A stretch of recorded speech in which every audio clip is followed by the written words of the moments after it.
Altogether, the first trial took more than 6 months counting jury deliberations, and it officially came to an end in January of '94 with 2 deadlocked juries, and not long after, LA District Attorney Gil Garcetti ordered a retrial, and at this point during the second trial, old Judge Stanley Weisberg did not allow cameras in the courtroom, which was only one reason the case was less publicized. Another, 5 months after the ruling, O.J. Simpson was arrested. Then, the Menendez brothers trial essentially kicked off and became the true crime template, with prosecutors determined to convict the defendants and ensure Los Angeles would not be seen as a prosecutorial wasteland. And in an interview in '96, Leslie Abramson, Erik's defense attorney in both trials, cried at the courthouse after hearing the Simpson verdict. She said, "This is bad for the boys and everybody else. It's going to be payback time." Some people even suggested that the timing of the second trial, given that O.J. had just been acquitted, is responsible for the different approach taken by the prosecution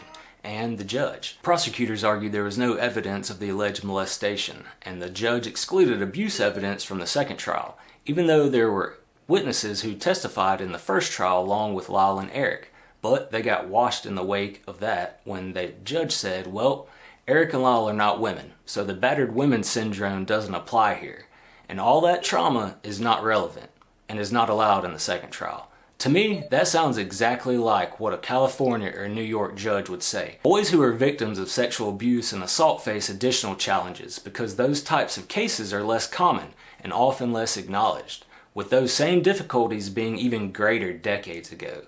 When victims don't behave or look like we expect them to behave or look, we tend to find them not credible, and boys don't really fit into the popular understanding of who's a victim of abuse.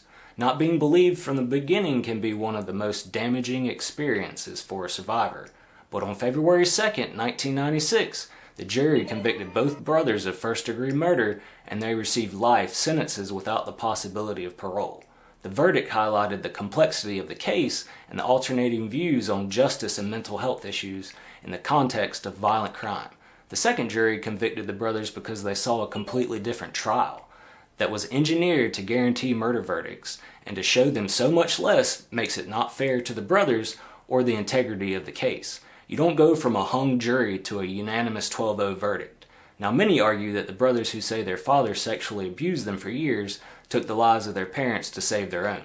But how likely is it that the brothers will be released from prison anytime soon? Here's a look at the evidence and what could happen next.